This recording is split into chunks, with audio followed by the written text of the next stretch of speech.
Petit café, petit studio, quotidien d'un artiste. Bonjour à toutes et à tous, j'espère que vous allez bien pour cette fois.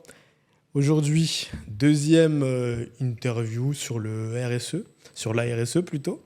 Je suis en compagnie de Rémi. Comment allez-vous, Rémi ? Très bien, merci. Bonjour à tous. Bonjour à toutes et à tous, encore une fois. Dites-moi, est-ce que vous pouvez vous présenter ?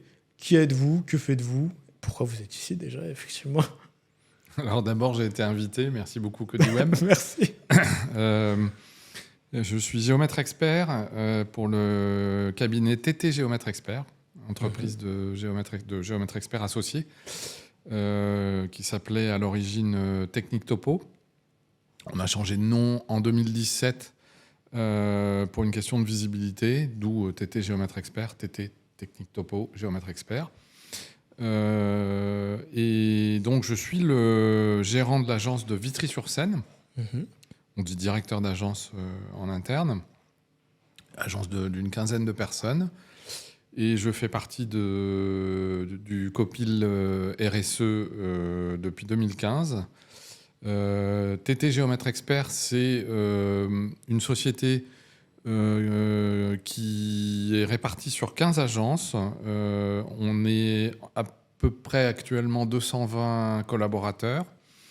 On est une société coopérative ouvrière de production, une SCOP. Ça, c'est notre ADN. Et ce qui fait que, étant SCOP, on est quasiment tous associés. En résumé, au bout d'un an de présence dans l'entreprise, on devient associé.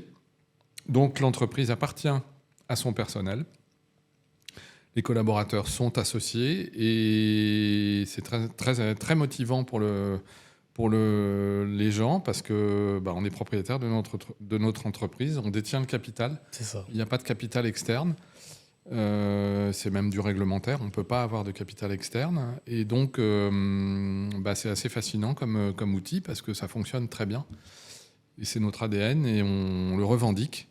Et c'est pour ça aussi que la RSE prenait toute sa dimension et en parlait aujourd'hui par rapport à notre existence.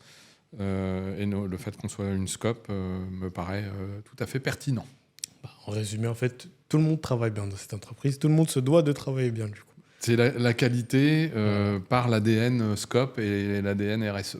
Alors, on va s'orienter plus sur le sujet de l'interview. On va parler de la RSE maintenant. Donc, est-ce que vous pouvez nous expliquer la politique RSE Bien sûr. de TT Géomètre ? Alors, effectivement, ça a un lien puisque l'ADN SCOP et la RSE, c'est quand même quelque chose qui se ressemble. La RSE, responsabilité sociétale des entreprises. On est en fait engagé dans la démarche RSE depuis 2015. On s'est aperçu que notre mode d'exercice professionnel faisait que on avait déjà en place un certain nombre de process RSE sans le savoir. Et on ne s'était pas aperçu à ce moment-là que ça pouvait avoir de la valeur. Et c'est venu progressivement. Mon président directeur général, François Berger, de par ses fonctions, de par le regard qu'il a sur les autres entreprises et du fait qu'il côtoie les scopes du BTP, s'est aperçu qu'en fait, on matchait sur plein de sujets, mais qu'il fallait, pour le valoriser, l'écrire, le mettre en place. Et donc, pour s'inscrire dans cette politique de développement durable, il fallait cadrer tout ça. Et la RSE était le bon moyen de tendre vers ce but-là, en fait. Et du coup, la question qui suit, justement, que j'ai envie de vous poser, c'est quels sont vos objectifs prioritaires ? Peut-être cette année, peut-être dans le futur, je ne sais pas. Quels sont-ils ? Les objectifs prioritaires. Avant de parler des objectifs, on va déjà citer en fait nos enjeux, ceux qu'on a nous décidé de mettre en avant. Ils sont au nombre de 4 enjeux sur lesquels on met des plans d'action spécifiques dans l'entreprise. Il y a d'abord la performance économique, qualité et éthique. Performance économique, sans ça, il n'y a pas d'entreprise. Forcément. Pour vivre, il faut gagner de l'argent et ça, c'est incontournable. Mais le faire de façon qualitative et avec éthique, ça c'est notre paire de manches. C'est plus compliqué. Et donc, il y a effectivement beaucoup de choses à mettre en place pour qu'on rentre dans ce contexte-là. Le deuxième point qui, me semble-t-il, est un des plus importants pour l'entreprise, c'est l'épanouissement des salariés. Il n'y a pas de fonctionnement correct d'une entreprise s'il n'y a pas des employés bien dans leur travail, qui ont envie de venir le matin, retrousser les manches et s'y mettre. Et donc tout ça, on est capable de le quantifier. Il y a ensuite l'ancrage dans la vie locale. Alors ça implique beaucoup de choses, mais notamment une vérité, c'est que comme on fonctionne avec des bureaux, des agences localement implantées, on doit travailler sur place pour se faire connaître, pour entrer en fait dans le tissu local et pour prouver que voilà, on est bien là, on est utile, on sert à quelque chose. Vous existez, quoi. Et voilà, et d'où d'ailleurs un petit clin d'œil au passage au BNI, mais j'ai 2 autres associés qui sont dans des BNI aussi sur d'autres agences, et on sait que ça développe le tissu, que ça permet de créer des nouveaux contacts, et tout ça, ça fait partie des choses qu'on valorise dans le système RSE. Peut-être que ça donnerait des idées justement à d'autres personnes ici. Et pourquoi pas. On espère. Voilà. On pourra expliquer. Bienvenue à ceux qui veulent venir dans les BNI. On est là pour les accueillir. Voilà. J'ai fait la petite publicité. Le patron de la BNI. Et le 4e point, c'est le respect de l'environnement. On aurait tendance à penser que le développement durable, c'est que l'environnement, mais on est loin du compte. Mais il faut en parler, ça fait partie de l'ensemble. Et donc, c'est sur ces quatre thèmes qu'on travaille et qu'on essaye de garder le cap pour une bonne démarche RSE dans les années à venir. C'est quelque chose dans la durée. Et donc voilà, c'est une démarche d'amélioration permanente. Parfait, félicitations. Voilà, merci. Justement, on va revenir sur le 4e point que vous avez parlé, justement. On va parler des initiatives environnementales. Ouais. Donc, chez TT Géomètre Expert, est-ce que vous avez des exemples d'initiatives environnementales que vous avez fait, que vous avez mis en œuvre ou que vous souhaitez peut-être mettre en œuvre ? Il y a celles qu'on a mis en œuvre et celles qu'on est progressivement en train d'installer. On a déployé l'optimisation du tri sélectif en agence. Alors, adapté évidemment à chaque site, puisque c'est en fonction des ramassages aussi. Mais le but étant quand même que le tri sélectif soit fait systématiquement, même si on sait qu'au niveau du ramassage, ce n'est pas toujours encore très au point. Oui. Au moins, nous, on est prêts. On fait le tri, c'est réparti dans les bonnes poubelles, ça va dans les bonnes déchetteries quand il s'agit de produits toxiques ou de produits électroniques. Et on est pareil pour la belle avancée qu'on va faire au niveau de l'environnement dans le tri sélectif. Et par rapport aux actions futures, justement ? Alors, on commence très sérieusement à se poser la question de l'électrification de la flotte de véhicules. Enfin, c'est plus que se poser la question, puisqu'il y a déjà pas mal de véhicules sur certaines agences qui ont été... En plus, c'est un sacré travail, ça, en plus. Ouais.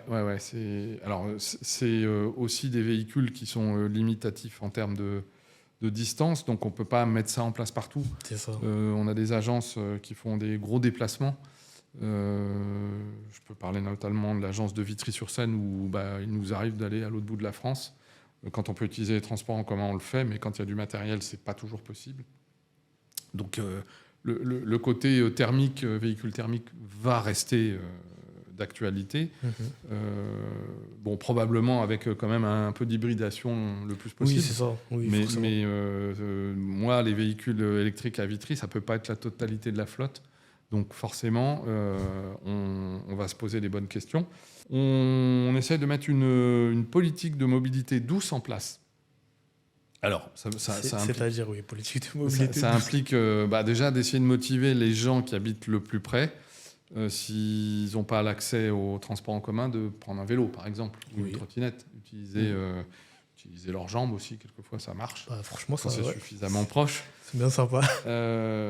Moi, personnellement, sur l'agence de Vitry, j'ai un vélo électrique, enfin un vélo à assistance électrique. qui me permet d'aller au rendez-vous. Je me suis fixé un rayon de 6-7 km autour de l'agence pour aller au rendez-vous client, pour aller faire des visites de vie, ce genre de choses. Il y a le vélo cargo. C'est un truc qui ne paraît pas comme ça, mais on a des matériels de relevé et de mesure qui peuvent tenir dans des vélos cargo. Ok. Et donc là, sur l'agence de Vitry, je vais en parler principalement puisque c'est celle que je connais bien. On fait faire des devis pour savoir un petit peu ce qu'on pourrait obtenir et à quel prix pour aller sur certains chantiers. On a de plus en plus d'équipes qui sortent, enfin de personnes, techniciens qui sortent seuls et qui n'ont pas besoin d'une voiture pour emmener le matériel. Donc le vélo cargo peut être une éventualité. Et puis voilà, on pousse les gens le plus possible à utiliser les transports en commun et ces mobilités douces pour venir travailler. On va poursuivre sur, cette fois, l'engagement social.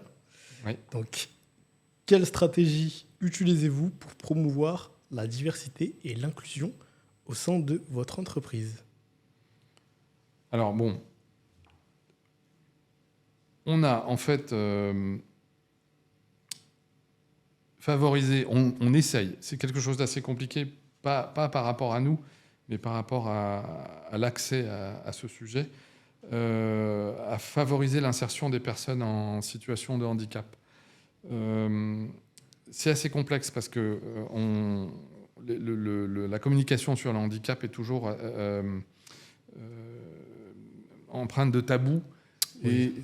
Dire à quelqu'un, on ne peut pas dire à quelqu'un qu'on va l'embaucher parce qu'il est handicapé.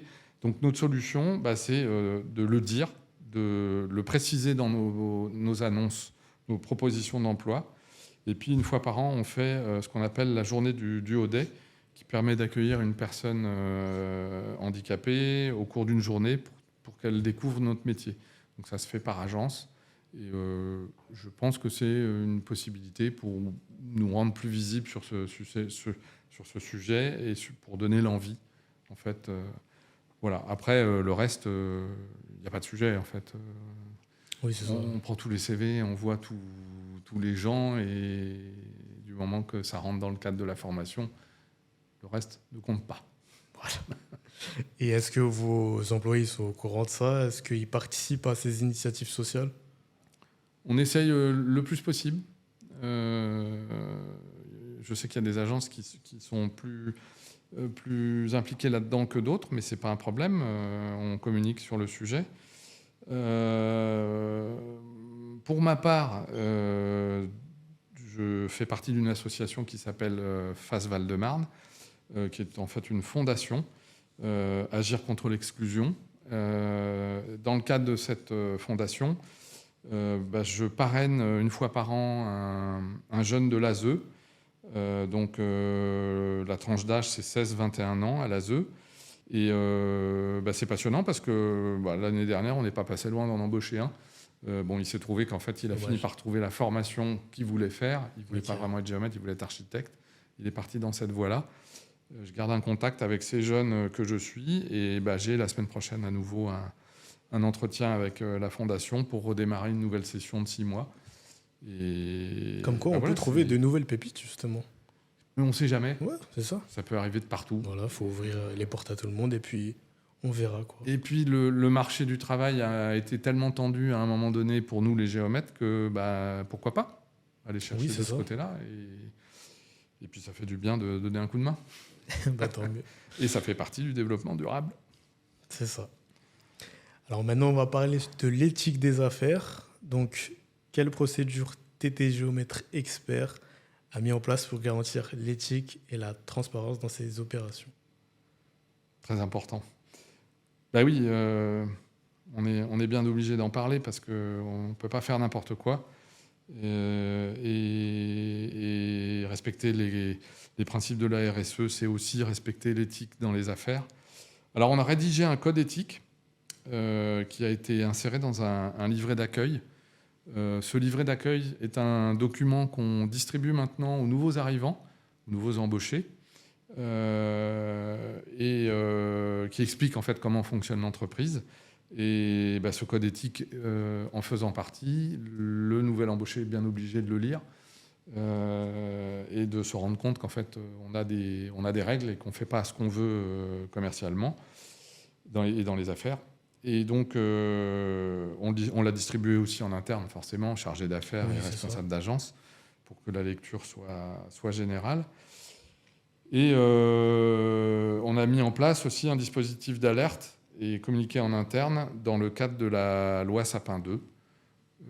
Et tout ça est évidemment mis en valeur par la RSE dans la norme. Enfin voilà, on a quand même bien travaillé là-dessus et bien mis en valeur. Et parce qu'on tient en fait à nos valeurs d'entreprise et à l'éthique Bah, dans les j'allais, affaires. j'allais continuer en vous demandant comment vous gérez justement ces questions de conflit d'intérêts et justement comment dire, de conflits d'intérêts et de ces questions éthiques qui peuvent surgir. Mais je pense que vous avez déjà répondu avec ce Un fameux peu livre. anticipé. Voilà, exactement. Maintenant, dites-moi, qui est responsable chez vous de la mise en place de ces stratégies RSE? Ouais. En fait, on peut parler de gouvernance, à la RSE dans la gouvernance. Évidemment, ce n'est pas quelque chose qui tombe du ciel comme ça s'organise un minimum. C'est du travail, et donc il faut des équipes attribuées, attitrées. On a donc mis en place un comité restreint RSE en 2015, sur l'initiative de François Berger. On est dans ce comité restreint 4 personnes pour imaginer les grandes lignes de la RSE, décider de ce qu'on a envie de faire, de donner le cap en fait, avant de commencer à mettre en place, de définir les valeurs avant de commencer à mettre en place les actions. On fait environ 4 réunions annuelles sur le sujet du comité RSE restreint, pour donner des grandes lignes. Et on a ensuite une coordinatrice RSE qui participe à ces comités, évidemment, qui, elle, va impulser derrière la démarche dans l'entreprise au quotidien pour que les choses se mettent en place et que les actions commencent à se déclencher. Et on a mis un système en place, parce que comme je le disais au début, on est 15 agences, loin les uns des autres. Oui, éparpillés dans toute la France, on rappelle. Voilà, la communication est fluide, mais il faut quand même avoir physiquement quelqu'un qui soit capable de parler du sujet dans ces agences. Et donc, on a mis en place un système de relais sur la base du volontariat. Donc, quelqu'un qui se dit intéressé par le sujet, qui se rend compte que la RSE a un intérêt pour lui et pour l'entreprise et qui veut valoriser ça dans son agence. En travaillant avec la direction de l'agence, évidemment, avec son directeur d'agence. Et on travaille donc avec ces relais qu'on met en commun sur différents sujets, et on les fait ensuite travailler en agence pour que les actions soient mises en route, soient appliquées. C'est pas toujours simple. C'est la question que je voulais en vrai vous poser depuis le départ, honnêtement. Est-ce que justement, par rapport à toutes ces initiatives sur le RSE, est-ce que vous avez constaté un retour sur investissement? Alors, c'est très difficile à quantifier. Oui, bien sûr, évidemment. Preuve en est, c'est que l'entreprise continue à se développer. On a entre, que je ne dise pas de bêtises, entre 2018 et aujourd'hui, on a presque 30 personnes de plus. S'il y a 30 personnes de plus, c'est parce qu'il y a l'activité. Déjà, ça veut tout dire, en fait. Voilà, s'il y a l'activité, c'est parce qu'on fait ce qu'il faut.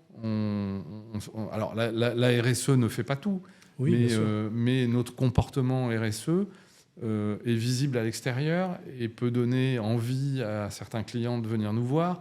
Et c'est une forme de respectabilité aussi. Sans parler évidemment du développement durable qui est de toute façon indispensable, mais le mettre en valeur nous permet, je pense, d'être plus visible aujourd'hui sur le marché. Je suis totalement d'accord, justement. Voilà. Puis avec tout ce que vous avez dit avant, justement, par rapport au dossier à l'arrivée que vous faites signer, etc. Voilà. Bah voilà, oui, enfin, toutes ces puis- initiatives-là doivent justement. Tout à fait. Et puis, ça a mis en plus une chose importante, c'est que dans la plupart des marchés aujourd'hui maintenant, il y a un volet RSE, une réponse RSE à faire. Nous, on sait de quoi on parle aujourd'hui. On est dedans depuis 10 ans, donc en général, on est plutôt carré sur le sujet. On va parler justement des mesures et reporting. Ouais. Alors, quels indicateurs utilisez-vous pour évaluer l'efficacité de vos initiatives? Alors en fait, il y a quelque chose qui est sympa. J'ai été géomètre expert. Bah voilà, vous avez un petit dossier. C'est que on fait des rapports. Je suis venu preuve à l'appui. Voilà. Tous les 2 ans, on a un rapport. Dernier Donc rapport là, de 2023, j'ai c'est les ça. 3. Donc le dernier de 2023 qui couvre 2022 et 2023. On a 2020, 2021. On a 2019 ici qui intègre 2020. En sachant qu'on est assez fiers parce que malgré le Covid, malgré cette situation qui a été Oui, assez c'est dramatique ça. pour les Bah oui, entreprises, c'est on a vrai. quand même réussi C'est à vrai, s'y en tenir. 2019-2020, ça devait être très très compliqué, Voilà. c'est vrai. Et on est quand même assez content parce que bah, du coup, on a vraiment réussi à sortir quelque chose. Alors, celui de 2023, c'est une impression papier parce qu'il n'est pas en version cahier. Mais bon, en gros, voilà à quoi ça ressemble. On a un sommaire qui explique pourquoi on fait. Attendez, je vais le montrer juste à la Ouais. caméra. Un sommaire Juste qui ici. explique ce qu'on met dans notre rapport. Le rapport étant la pièce maîtresse de notre norme. Mhm. Je vois, c'est ça, ouais. Sans compter le travail des gens en interne sur la RSE. Et donc, on explique notre démarche, on C'est explique ça, les la actions. démarche RSE, labellisée par l'AFNOR. Voilà. Et en fin de rapport, on fait notre Un petit reporting peu. sur les 4 grands sujets. Sur l'économie, l'environnement, le social. Voilà. Et Voilà. on compare en fait avec les années. Voilà. Et Petit on est reporting. capable de voir l'évolution et de dire...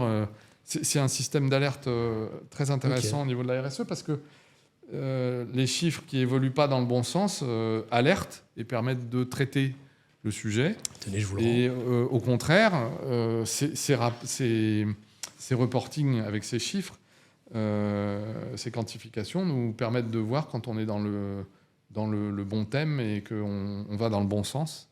Et donc, alors c'est un gros travail, hein, le reporting, c'est tous les sujets qui concernent la RSE, donc sur les 4 grands thèmes que j'ai cités tout à l'heure.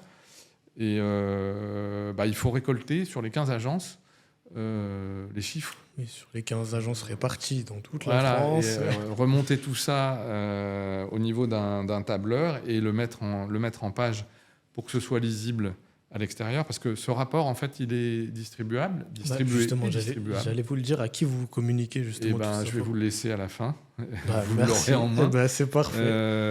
Dans la mesure du possible, je le distribue le plus possible à mes clients, aux parties prenantes en fait de l'entreprise. Alors, l'ont en main les employés. On les distribue dans les mairies, on les distribue à nos clients privés, aux promoteurs, aux gens avec qui on travaille.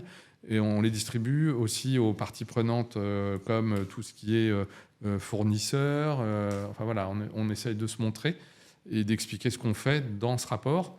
Il est court, il résume bien le principe de la RSE et il est indispensable en même temps pour garder notre identité RSE. Et donc, c'est quelque chose Ça auquel présente on se l'histoire tient. de TT Géomètre et puis surtout les chiffres à la fin. Voilà, exactement. Je l'ai lu et j'ai envie de le relire en fait. Enfin, je l'ai scruté, j'ai juste envie de l'avoir encore. C'est cadeau. Merci, c'est très gentil.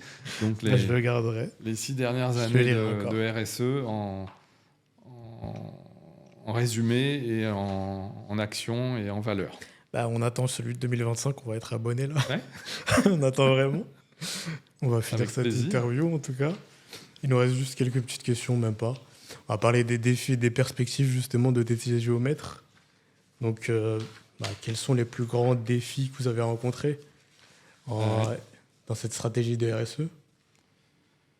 Alors justement, c'est difficile parce que le monde économique et la situation mondiale actuelle fait que on ne sait pas très bien où les choses, comment les choses vont tourner. Donc là, très récemment, on a organisé un séminaire des directeurs d'agence et du CODIR de l'entreprise pour la réflexion sur la stratégie d'avenir pour définir ensemble le cap de développement de l'entreprise. Ça, c'est par rapport au projet futur, oui. Voilà, c'est pas directement relié à la RSE, mais en fait, c'est de la RSE. Oui. Parce que c'est déjà définir notre identité, qui on est, ce qu'on veut faire, où on veut aller. Et je pense que le sujet est capital, parce que sans cette réflexion, après, on est juste là pour vendre un produit au hasard, c'est ça, hein. Et puis attendre que ça nous tombe tout cuit dans le bec. Or, c'est pas du tout notre état d'esprit. On cherche effectivement à développer, à conserver les emplois, à faire en sorte que les gens se sentent bien dans l'entreprise. Et il y a des choix à un moment, stratégie à faire pour que ces choses-là se produisent. Il faut les prévoir. Et voilà. Et donc c'est dans ce sens-là qu'on voit les choses. On va continuer évidemment à produire ces reportings pour voir l'évolution. Si l'évolution n'est pas bonne, on s'en préoccupera en temps et en heure. Mais on met tout en place pour que justement l'évolution aille dans le bon sens. Et la RSE est un des outils majeurs pour pouvoir s'y tenir. Très bien. Voilà. Merci Rémi, je vous remercie en tout cas. C'était avec Merci plaisir. pour cette petite entrevue. J'espère que ça vous a plu. J'espère que vous avez été tranquille. Il n'y a pas eu de problème. Je ne vous ai pas dérangé? Aucun problème. Okay, c'était avec plaisir. Et merci beaucoup. Je vous ai donné cette petite tasse. Santé, voilà. TT Géomètre avec le petit logo. TT Géomètre Expert. Voilà, c'est votre petit cadeau, comme d'habitude. Merci en tout cas Rémi. Quant à nous, on se dit au revoir. On se dit à la prochaine. C'était Samy. Et je vous redis au revoir. À bientôt. Salut.